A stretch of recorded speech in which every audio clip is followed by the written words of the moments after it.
کہ نکاح مسجد میں ہونا چاہیے. یہ بات جو ہے شروع میں تو لوگوں کو عجیب سی لگی، لیکن جو دلائل میں نے دیے وہ اتنے کنونسنگ تھے کہ الحمدللہ اس کو تو لوگوں نے بہت جلد قبول کر لیا.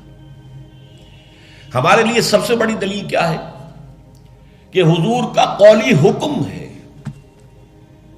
اعلنوا ھذا النکاح واجعلوہ فی المساجد. نکاح کا اعلان عام کیا کرو اور مسجدوں میں منعقد کیا کرو.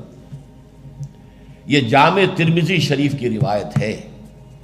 اگرچہ ٹھیک ہے، علماء کا کہنا یہ ہے کہ یہاں جو وجعلوہ جو فعل امر ہے یہ وجوب کے لیے نہیں ہے، استحباب کے لیے ہے، لازم نہیں ہے. امر دونوں طرح کا ہوتا ہے، مستحب ہے، بہتر ہے. تو سوال یہ کہ بہتر کو کیوں چھوڑیں؟ جس کو محمد رسول اللہ نے بہتر قرار دیا ہو اسے کیوں چھوڑیں؟ کس دلیل سے چھوڑیں؟ ہمیں لازماً اختیار کرنا چاہیے. پھر میں نے عرض کیا حضور کی بیٹیوں کے نکاح مسجد میں ہوئے تو ہمارے ہاں کون ہے وہ چودھری اور وہ سرمایہ دار تو جو سمجھے کہ میری بیٹی کی تو توہین ہو جائے گی اس کا نکاح مسجد میں ہو؟ اس طرح باتیں سمجھانے کے لیے ہوتی.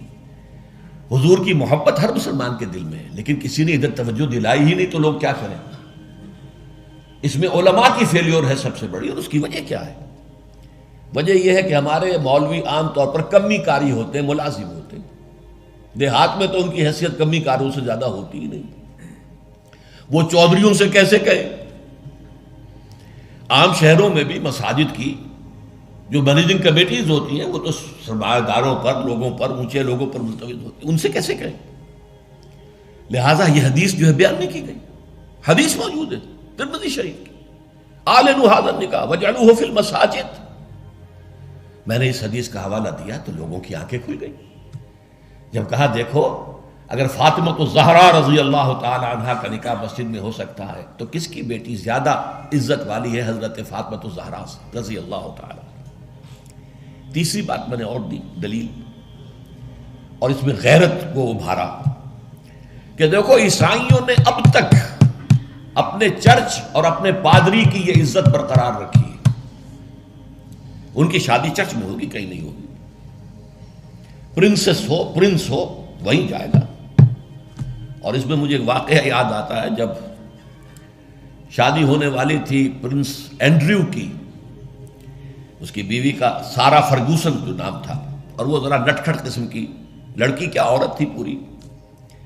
تو اس نے یہ کہا تھا، اس کا بیان آیا تھا، I will not say I am not a timid type of woman. I won't say I will obey him. اس سے مجھے معلوم ہوا کہ ان کے نکاح کے اندر یہ قول بھی ہوتا ہے کہ پادری کے سامنے چرچ میں کھڑے ہو کر، چونکہ ان کے ہاں پردہ نہیں ہے، لڑکا اور لڑکی دونوں آمنے سامنے کھڑے ہو کر ایجاب و قبول کرتے ہیں، اور لڑکی یہ بھی کہتی ہے کہ میں اس کی تابع داری کروں گی. اس نے کہا میں نہیں کہوں گی، یہ کہنا تو پڑا. اس کے بغیر وہ پرنس اینڈریو کی دلہن نہیں بن سکتی تھی. شادی جو ہے وہ تو بہرحال چرچ میں ہوئی. ہمارا مولوی بیچارہ بغل میں دبا کر وہ رجسٹر اور بیٹھا سوکھ رہا ہوتا ہے، بھرات تو ابھی آئی نہیں ہے، 2 گھنٹے گزر گئے، بیٹھا ہوا.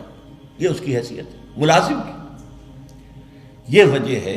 اب جب اس سے بھی غیرت جاگی لوگوں کی، ہاں واقعی بات صحیح ہے، عیسائیوں کے ہاں اگر ابھی تک چرچ کا یہ مقام ہے اور پادری کی عزت ہے. چوتھی دلیل میں نے اور دی. دیکھو نکاح سے کیا ہوتا ہے کہ ہمارے اس معاشرے میں ایک نئے خاندان کی بنیاد پڑتی ہے. اس کے لیے دعا کرنا، خیر، برکت، بھلائی، سعادت، یہ اس نکاح کا جز ہوتا ہے. لکھتے بھی ہیں کہ دعا میں شریک ہو. اب ظاہر بات ہے کہ دعا کا ماحول آپ نے باہر جو ہے بڑے قالین بچھا لیے قیمتی، اور ان کو قیمتی صوفے رکھ لیے اور بڑے سنہری قسم کے شامیانے لگا لیے، لیکن وہاں پر ماحول کیا ہوتا ہے؟ سگریٹیں پی رہے ہیں، دھواں سگریٹوں کا، قہقہے لگ رہے ہیں، غیبتیں ہو رہی ہیں، اور یہ کہ کوئی بھانڈ آ گئے ہیں، فحش گوئی کر رہے ہیں. اس حال میں کوئی شخص جو ہے کونے میں بیٹھے ہوا مولوی صاحب جو من من من من من کر کے وہ کچھ پڑھتے ہیں اور کہتے ہیں دعا کر لو. اب دعا کیا خاک کر لو؟ دعا کے لیے ماحول ہوتا ہے، دل کی آمادگی ہوتی ہے، ذہنی اور نفسیاتی تیاری ہوتی ہے، تب دعا ہوتی ہے. یہ ماحول ہمارا اس میں ہم نماز کے لیے جمع ہوئے ہیں، جمعے کے لیے جمع ہوئے ہیں، مسجد ہے، پاک ماحول ہے، لوگ اپنی اپنی حد تک اچھے کپڑے پہن کے آئے ہیں، اور اس کے اندر عطر بھی لگایا ہے، حضور کی سنتیں ہیں یہ، اس طرح جمعے کی تیاری کیا کرو۔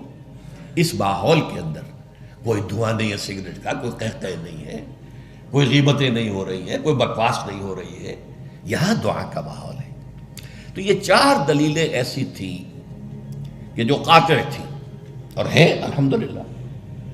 تو پہلی بات کہ مسجد کے اندر نکاح کی محفل منعقد کی جائے، اس کے لیے میں سمجھتا ہوں کہ ذرا سی تعلیم اور تلقین اگر ہو جائے، اور اگر حکومت کی سطح پر یہ کام ہو، ابھی تک تو یہ میں انفرادی طور پر ہو چکے ہیں، اب اس کو 30 برس میں نے جدوجہد کی ہے، ہماری تحریک کے تحت ہوئی ہے، اگر کہیں یہ سرکاری سطح پر، حکومت کی سطح پر ہو جائے تو یقیناً یہ ہے، میں کہتا رہا ہوں کہ بھئی برادریوں کے سطح پر فیصلہ کرو چلو، لیکن سرکاری سطح پر ہو جائے تو کیا کہیں۔